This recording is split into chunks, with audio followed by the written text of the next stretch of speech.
भैरव जी का मानना है कि 14 लोकसभा सीटों पर झारखंड में जीत प्रधानमंत्री मतलब भाजपा की जीत होगी। अब इस बात की क्या गारंटी है? चूंकि अगर मैं बात करूं इंडिया गठबंधन की, तो उन्होंने भी पुरजोर तैयारियां कर ली है अपनी चीजों को लेकर के आगे जीतने के लिए। और लगातार तो भाजपा पे ये आरोप भी लग रहे हैं कि लगातार विधायकों की खरीद फरोख्त झारखंड से लेकर बिहार तक चल रहा है। तो ऐसे में जहां अभी बिहार की राजनीति की अगर बात करें, पूरे भारतवर्ष की करेंगे, बहुत समय लग जाएगा। बिहार की राजनीति की बात करें, राजद ने लगभग 60 सीट कांग्रेस को दी, 30 सीट स्वयं रखा। अब वो 60 सीट ऐसे हैं जहां पर राजद का 1% भी समर्थक लोग नहीं है, मतलब ना के बराबर है, एकदम ना। जानते हैं कि कुछ प्रतिशत होंगे भी तो वो जीत नहीं सकते हैं। कांग्रेस भी एकदम सीना फुला लिया कि वाह भैया हम इतने सीट पे लड़ रहे थे। सेम कंडीशन अब क्या हो गया कि पंजाब में आप देखिए और दिल्ली में देखिए, वहां पर अरविंद केजरीवाल और राहुल गांधी इन लोग में डिबेट चल रहा है कि नहीं भैया, कुछ कुछ जगहों पर जहां हमारी सरकार है पंजाब में, वहां आपको हम लोग अलग अलग लड़ेंगे, और जहां हमारी भी सरकार कमजोर है, आपकी भी सरकार कमजोर है, वहां हम लोग सीटों का बंटवारा कर लेंगे। तीसरा, बंगाल में आप देखिए कि बंगाल की स्थिति इतनी दयनीय हो गई है कि वहां चुनाव का नैरेटिव चेंज हो गया है। एकदम जो हिपोक्रेटिक मानसिकता वाले हैं, जो इस प्रकार के विषैले राजनीति का समर्थन करते हैं और पाप करते हैं, बंगाल की राजनीति का मैं बात कर रहा हूं। आपको पता है वहां वोटिंग कैसे होती है?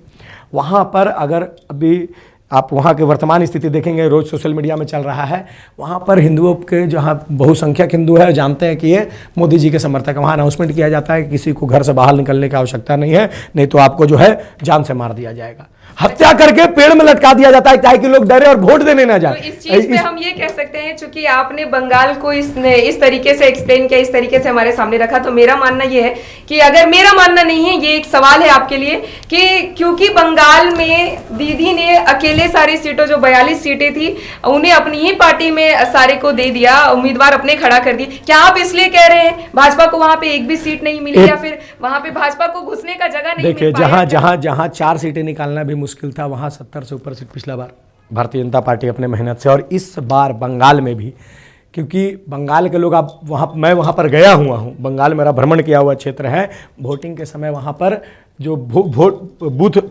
होते हैं, उस बूथ से 100 मीटर, 200 मीटर दूर को पुलिस को खड़ा किया जाता है ताकि वहाँ बूथ लूटे जा सके। इस प्रकार बंगाल में जो है भारतीय जनता पार्टी जो है मोदी जी के नेतृत्व में कम संख्या में आ पा रही है। लेकिन इस बार ऐसा नहीं है। इस बार बंगाल में भी लगभग सीटों पर, मैं तो चाहता हूं कि सारे के सारे बंगाल के सीटों पे भी और जो है मोदी जी की पार्टी आए, हमारे यशस्वी प्रधानमंत्री की पार्टी आए। और एक कहावत है, बोलते हैं कि ये चाय वाला है, और चाय वाला ने इस इतनी तीव्र गति से भारतवर्ष को आगे बढ़ाया है। आने वाले समय में जब गाय वाला आ जाएगा, मतलब योगी आदित्यनाथ जी, तो भारत पता नहीं त्रेता युग में ना चला जाए। कहने की सीधे तरीके से लगातार जो है एक आम नागरिक और एक समाज सेवी होने के नाते जो इनका जवाब है वो यही है कि भाजपा और नरेंद्र मोदी, योगी आदित्यनाथ है, ऐसे शख्सियत की जरूरत है। तो चूंकि बंगाल वाले सवाल पे आपने मेरा जवाब दिया नहीं। मेरा सवाल ये था कि बंगाल में, चूंकि आपने कहा कि बंगाल में अलग राजनीति होती है, ठीक है, तो इस अलग राजनीति को अलग कहने के पीछे तात्पर्य ये है कि दरकिनार कर दिया गया है भाजपा को, चूंकि ये उम्मीदवार खड़े करने से पहले घोषणा कर, वहां डर की राजनीति होती है। मैं ये कहना चाह रहा हूं, अभी संदेश खाली की आप घटना देखिए बंगाल में, डर की राजनीति किसे कहते हैं। शाहजहां खां करके वहाँ के विधायक हैं, टीएमसी के नेता हैं, वो खड़े होकर के बोलते हैं कि मैं बांग्लादेशी हूँ, मुझे भारतवर्ष के हिंदुओं से कोई मतलब नहीं है।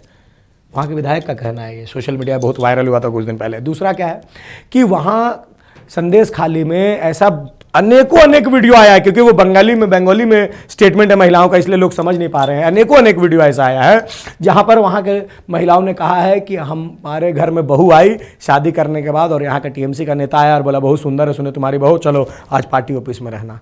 वहाँ की नाबालिग बच्चियों के साथ बलात्कार होता है, गैंग रेप होता है। आए दिन वहाँ कहीं ना कहीं खेत में, नाले में आपको महिलाओं के शव मिलते रहते हैं, हिंदू महिलाओं के। वहाँ के जो हिंदू ग्रामीण क्षेत्र में रहते हैं, एक ने अपना घर भगवा रंग से लिपवा लिया तो उसके घर को हरा रंग कर दिया गया। और ममता बनर्जी जी स्वयं आकर के स्टेज पे बोलती हैं कि जो बीजेपी का समर्थक है मोदी का साथ देगा, और जो है वो मेरा दुश्मन है, उसके साथ मैं वही करूंगी जो दुश्मन के साथ किया जाता है। ये वहां के सीएम का स्टेटमेंट। आप बताइए, लोकतंत्र का देश ऐसा होता है कि हमको वोट नहीं दीजिएगा तो मरवा देंगे, हमको वोट नहीं दीजिएगा तो आपकी बेटियों का बलात्कार करवा देंगे, हमको वोट नहीं दीजिएगा तो आपको सर कटवा करके और आपके शव को टांग देंगे, हमको वोट नहीं दीजिएगा तो इस राज्य में आपको रहने नहीं देंगे। ये डर की राजनीति बंगाल में होती है, इसलिए मैंने बंगाल को थोड़ा अलग करके बोला है। और दूसरी बात मैं आपको कहना चाहूंगा कि भारतवर्ष में जैसे पिछला बार जितनी सीट जीत करके आए थे, जो अबरी कहावत है अब की बार 400 पार, और मैं गारंटी देता हूं 400 पार होगा, क्योंकि भारतवर्ष के आम जनताओं को जो सुविधाएं मिली हैं, चाहे वह आयुष्मान भारत योजना हो, उज्ज्वला योजना हो, किसान सम्मान निधि हो, विधवा पेंशन हो, वृद्धा पेंशन हो, रोजगार का विषय हो, तो अभी यूरोपियन कंट्रीज भी, आज ही मैं न्यूज़ में पढ़ रहा था कि यूरोपियन कंट्रीज के भी बहुत सारे देश जो है भारतवर्ष में एक भारी संख्या में इन्वेस्टमेंट का योजना बना रहे हैं, जिसमें 10 लाख से ज्यादा लोगों को वो रोजगार देंगे। अगर मैं इस पे मैं आपको रोकना चाहूंगी, बंगाल की राजनीति पे तो हमने बात कर ली, बंगाल ने सबको दरकिनार कर दिया है। अब आने वाला समय बताएगा कि कौन और किसकी सत्ता बनेगी। लेकिन अभी चूंकि आपने कुछ योजनाओं के बारे में कहा, तो अभी कुछ दिनों पहले प्रधानमंत्री ने कई जगहों का दौरा किया, झारखंड दौरा किया, बिहार दौरा किया और यूपी और बंगाल, इन सारी जगहों का उन्होंने दौरा किया। तो ऐसे में सवाल ये भी उठ रहा है कि लोगों का मानना है, ये आम जनता की बात है, कि जो पुराने शिलान्यास हुए हैं, पुराने लोकार्पण हुए हैं, पहले उन सारे कामों को शुरू करें प्रधानमंत्री, उसके बाद नए लोकार्पण कीजिए, या फिर ये चुनावी दिनों के समय में चुनावी तरीका है लोगों को बरगलाने का और अपनी ओर लाने का, ये सारी बातें सामने आ रही है। अच्छा, एक बात बताइए, मान लीजिए कि माननीय प्रधानमंत्री जी किसी चीज का, आप एक उदाहरण दीजिए जो उन्होंने गारंटी दी और पूरा नहीं किया। एक गारंटी आप दीजिए। उन्होंने कहा 370 हटेगा, 370 हटा। राम मंदिर बनेगा, राम मंदिर बना। तारीख निकल के आएगा, निकल के आया। उसके बाद जितना भी इतना स्पीड में रोड बनेगा, डेवलपमेंट होगा। उस समय तक 25 मात्र ट्रेन चलते थे, मैं ध्यान में नहीं आ रहा नाम मुझे अभी। उन्होंने कहा कि सैकड़ों की संख्या में वंदे भारत ट्रेन चलेंगे, 50 अभी चल रहा है, 75 कुछ दिन में होने वाला है। जितने भी गारंटी दी, उन्होंने कहा उज्ज्वला योजना आएगा, सबके घर में सिलेंडर होगा, सबके घर में सिलेंडर था। विपक्षों ने विषय उठाया कि ये जो है स्कैनर के माध्यम से और जो है पेमेंट करने का बात कर रहे हैं कि इनके अकाउंट से पैसा निकल के उनके अकाउंट में चला जाएगा। एक चाय बेचने वाली, एक टमाटर और सब्जी बेचने वाली और रोड में चलने वाला, रिक्शा चलाने वाला और मोची जो है वो डिजिटल इंडिया कैसे हो सकता है? और इन्होंने कहा कि डिजिटल इंडिया होगा।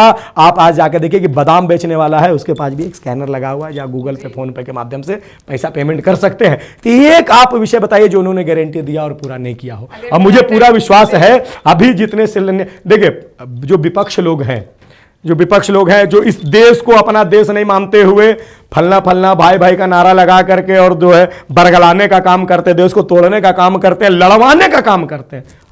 मोदी जी लड़वाने का काम नहीं करते हैं। लेकिन यहाँ पे ये भी है ना भैरव जी, आपकी बातों को सुनने में बड़ा मजा आ रहा है, दिलचस्प बातें हैं, क्योंकि कई जगहों पे आपकी बातों को सुन के मैं उन बातों को मिला रही हूँ जो ग्राउंड रिपोर्ट आती है। उस ग्राउंड रिपोर्ट में ये है कि चीजें जो हैं, कई लोगों के ये बयान आए कि खाता खुल गया, पैसे कहाँ हैं, सिलेंडर मिल गया, गैस कहाँ है, चूल्हा मिल गया, गैस कहाँ है। ये सारी चीजें जो है, इन सारी चीजों पे, चूंकि अगर हम प्रधानमंत्री की बात एक सेकंड के लिए किनारे कर दे, तो उसमें जो अधिकारी हैं जिन पे प्रधानमंत्री का हक है, वो उनके लिए एक्शन ले सकते हैं।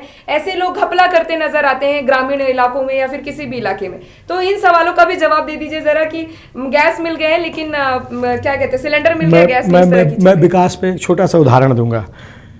ये जो 70 साल कांग्रेस, मैं तो कहता हूँ देशद्रोही मानसिकता वाली पार्टी, और जो है जिसने काम किया, देश का उत्थान किया, उन्होंने कितने लोगों को चूल्हा दे दिया। अभी तो हमारे राहुल गांधी जी स्टेटमेंट देते हैं कि मैं गया, वो चूल्हा निकाले, उसका ऊपर स्टोव निकाले, उसके ऊपर कोयला डाले। उनको ये तक नहीं पता है कि कोयला किस प्रकार के चूल्हे में डाला जाता है और स्टोव जो है वो कैसे चलता है, मट्टी तेलिया कैसे। ऐसे नेतृत्वकर्ता आप चाहते हैं भारत के लिए? आपकी तो यही हो गई ना बात कि आपको ऐसा नेतृत्व करता चाहिए जिसको चूल्हा, गैस और स्टोव में अंतर नहीं पता है, जिसको ये नहीं पता है कि बाजरे की जो खेती होती है वो बाजरे से क्या बनता है। आप ऐसे नेतृत्व करता चाहते हैं जो स्टेटमेंट देते हैं इधर से आलू डालो, इधर से सोना निकलेगा। आप ऐसे नेतृत्व चाहते हैं जो कहते हैं कि मैं इस देश को हिंदुत्व और हिंदुत्ववादियों से आपको आजाद कराना है। और माननीय मोदी जी जो काम कर रहे हैं, आप देखिए आज आयुष्मान भारत योजना, मैं स्वयं इसका मतलब आंख से देखा हुआ व्यक्ति हूं, मैंने स्वयं इसका अनुभव किया है। मेरे माध्यम से, हम लोगों के टीम के माध्यम से प्रतिदिन कम से कम 20 से 30 लोगों का आयुष्मान भारत के माध्यम से हम लोग इलाज करवाते हैं रिम्स में और भी प्राइवेट हॉस्पिटल्स में भी, जिसमें 5 लाख एक सामान्य जो गरीब आदमी रिक्शा चला रहा, पैर टूट गया, उसका सर फूट गया, वो कोमा में चला गया, उसका किडनी का ऑपरेशन है, दिल का ऑपरेशन है, वो पूरा जमीन बेच देगा, 5 लाख नहीं ला सकता, लेकिन उसका आज इलाज हो रहा है आयुष्मान भारत के योजना से। बहुत सारा, मैं विधवा पेंशन, वृद्धा पेंशन मेरे मोहल्लों की और रांची के कई एक महिलाओं को मैं जानता, हो सकता है कुछ अपवाद में कुछ लोगों को नहीं भी पहुंचा मिलता हो, संपर्क अच्छा नहीं होने के कारण या फिर नॉलेज नहीं होने के कारण, लेकिन ऐसे हजारों महिलाओं को जानता हूं जिनको वृद्धा पेंशन मिल रहा है, विधवा पेंशन मिल रहा है। कुल मिला के ये है कि प्रधानमंत्री अपनी गारंटी और अपनी उम्मीदों पे खरा उतरते हैं, लेकिन वही अगर हम इंडिया की बात करें, इंडिया गठबंधन की, तो जिस तरीके से एग्जाम्पल सुनने को मिले वो तो एकदम अलग थे। मैं काटूंगा, इंडिया गठबंधन नहीं, इंडी गठबंधन है, इंडिया बनने की उनकी औकात नहीं है। खैर ये तो अलग मसला है, क्योंकि हमारे लिए तो इंडिया गठबंधन है और अब आप लोगों की मर्जी है। लेकिन यहाँ पे ये सवाल ये भी आता है भैरव जी कि अब आपसे मैं जानना चाहती हूँ, झारखंड को छोड़ दीजिए, मैं पूरे भारत को और पूरे लोकसभा को लेकर के जानना चाहती हूँ। जिस तरीके से आपने कहा कि झारखंड में 14 लोकसभा सीटों पर भाजपा उभर के आएगी, मोदी जी उभर के आएंगे, और अगर इसमें अब मैं पूरे भारत की बात करूँ, अब कौन सी सरकार, चूंकि मैंने देख लिया एक आम इंसान, एक समाज सेवी होने के नाते आप तो चाहते हैं कि भाजपा और मोदी की सरकार हो, लेकिन ऐसे में फिर भी आपसे मेरा सवाल होगा कि युवाओं के लिए कौन सी सरकार है। इससे पहले कि आप शुरू करें, मैं एक और चीज कहना चाहूंगी, क्योंकि अगर मैं झारखंड की ही बात करूं तो अभी से 5 साल पहले अगर हम जाएं, माफ कीजिएगा 5 साल होने में कुछ समय बाकी है, उससे पहले अगर जाएं तो झारखंड में भाजपा की सरकार थी और उसके बावजूद युवा बेरोजगार थे, जिसका खामी जो आज भी सड़कों पर उतरने का काम करते हैं। तो मैं इस झारखंड को जोड़ते हुए पूरे भारत से पूरे भारत को लेकर आपसे सवाल है कि कौन सी सरकार युवाओं के लिए सही रहेगी। एक युवा होने के नाते आप जवाब दीजिएगा। देखिए, हमारे पास केवल और केवल एक ही उत्तर है, माननीय नरेंद्र मोदी जी के नेतृत्व में भारत तीव्र गति से आगे बढ़ा है। मैं इसका छोटा सा उदाहरण आपको दे रहा हूं। झारखंड की अगर केवल बात करें, जीएसएससी का एग्जाम हुआ, लाखों बच्चों ने दिन रात रट करके पढ़ करके अपने आप को झोंक दिया किताबों में, और उसके बाद पढ़ करके जब एग्जाम देने जाते हैं, हजारों बच्चे बैठे हुए एग्जाम में, पता चलता है पेपर लीक हो गया। एक एक सीट 18 लाख, 20 लाख, 16 लाख, 22 लाख ऐसे करके बट रहा था कि आओ 50 लाख 20 लाख रुपए दो, 18 लाख दो, तुमको यहां नौकरी दे रहे, वहां नौकरी दे रहे हैं। अंततः जब पेपर लीक हो गया, हल्ला हो गया।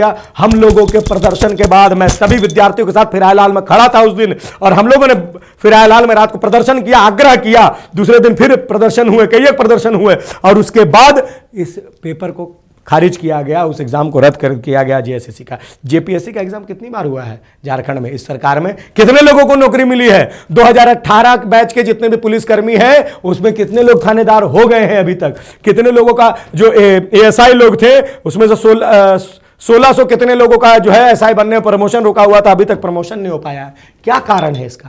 कैसी सरकार चाहिए? झारखंड ऐसी भ्रष्ट सरकार चाहिए जहां पर ए टू जेड जितने भी इनके नेता हैं, सबके घर में ईडी का छापा पड़ रहा है और करोड़ों करोड़ रुपए निकल रहे हैं, 300 करोड़ 400 करोड़, पता नहीं बाप रे बाप इतना पैसा कहां से लेके आ रहे हैं।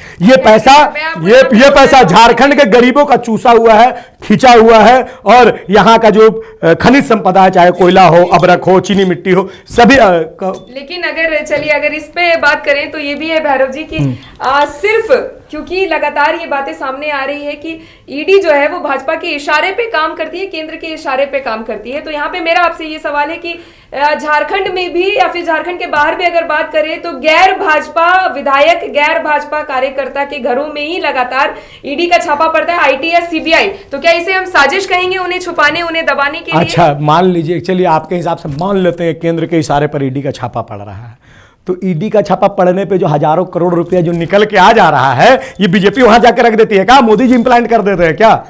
आप सोचिए, एक आदमी को फंसाने के लिए, आपके हिसाब से एक आदमी को फंसाने के लिए 300 करोड़ रुपया खर्चा कर दे रहे हैं लोग। यही ना कहना चाहती हैं आप? जितने लोगों पे ईडी का जो है रेड पड़ता है, आप सबको देखिए, लाखों लाख रुपए की संपत्ति, करोड़ों करोड़ रुपए की संपत्ति, एक मतलब टुटपुंजिया नहीं बोलेंगे, लेकिन एक जो 5 साल 6 साल पहले राजनीति में आया है और अपने पैसे के दम पे आज उसकी प्रॉपर्टी का जो कुल वैल्यू था वो 5 करोड़ रुपया था और अगले 5 साल में 500 करोड़ रुपया हो जाता है। ऐसे लोगों के घर में ईडी का छापा नहीं पड़ेगा तो किसके घर में पड़ेगा? योगी आदित्यनाथ जी के घर में पड़ेगा, जो 2-4 सेट कपड़ा जो है भगवा वस्त्र पहन करके और पुराना गाड़ी चेंज करके नया गाड़ी तक नहीं लेते हैं, केवल उसमें 200-250 रुपया का भगवा गमछा जो है बिछा करके सीट में बैठ जाते हैं। ऐसे लोगों के घर में ईडी का छापा पड़वाना चाहती हैं आप क्या?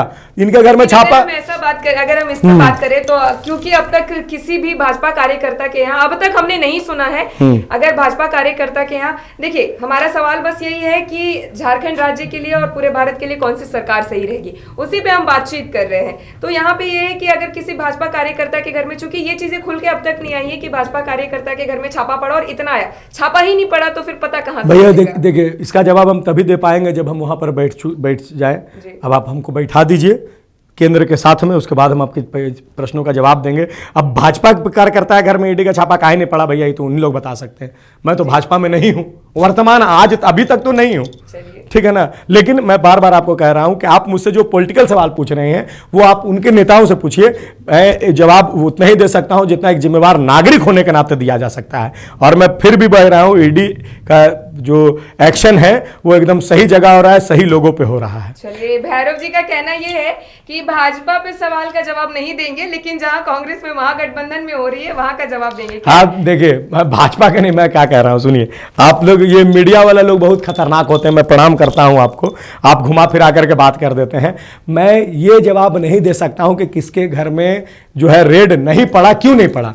मैं ये जवाब दे रहा हूं कि जिनके जिनके घर, जिनके जिनके ऑफिसों पे रेड पड़ा और उससे कुछ ना कुछ निष्कर्ष निकल के आया और लाखों करोड़ों रुपया का घोटाला जो है सबूत समेत आया। आप देखिए बंगाल में भी गया था ईडी का टीम, ममता बनर्जी का टीम ने क्या किया, ईडी के टीम पे पथराव करा दिया, उनको जान से मारने की धमकी दी गई, वो जान बचा करके भागना पड़ा उस ईडी की टीम को। तो भैया क्यों? अगर आप सीधे हैं, सात्विक हैं, आप ईमानदार हैं तो आने दीजिए। क्या हो भैया, देख लो मेरा घर में, वो जान रहे घर में आएगा पकड़ा जाएंगे, करोड़ों में संपत्ति मेरे लुट जाएगा, इसलिए डरा धमका करके, मैं पहले बताया बंगाल की राजनीति कैसी है, डर की राजनीति करते हैं वो। तो मेरा आपसे आग्रह है कि इन जो ईडी प्रश्न पूछने से ज्यादा अच्छा रहेगा जहां जहां ईडी का रेट पड़ रहा है आप कैमरा लेके पहुंचे और दिखाइए। करोड़ों रुपए देखने एक साथ, मैं तो देखा नहीं उतना पैसा, बैंक में गए तो 25 लाख रुपए देखे थे, तो वही सबसे ज्यादा देखे, उतना पैसा एक बार हम देखे नहीं है, तो वही बता सकते हैं। यही है कि अगर चलिए हम एक चीज यहाँ पे कहते हैं, एक मतलब काल्पनिक मुद्दे पे बात करते हैं। काल्पनिक मुद्दा ये है कि चूंकि हमारी जहां तक की समझ है, अगर किसी भी, चाहे वो पक्ष हो, विपक्ष हो, भाजपा हो, एनडीए हो या इंडिया हो, सीधे तरीके से अगर किसी के यहाँ भी छापा पड़ जाता है किसी भी टीम का, सीबीआई, आईटी या फिर ईडी का, तो वहां से तो पैसे निकलने एकदम लाजमी है, क्योंकि हाँ वो चीजें तो बाद में क्लियर होती कहां से है कहां से नहीं है पैसे। नहीं, आप कहना चाहते हैं 300-400 करोड़ रुपया एक आदमी को फंसाने के लिए सरकार खर्चा कर रही है, इतना मूर्ख है क्या?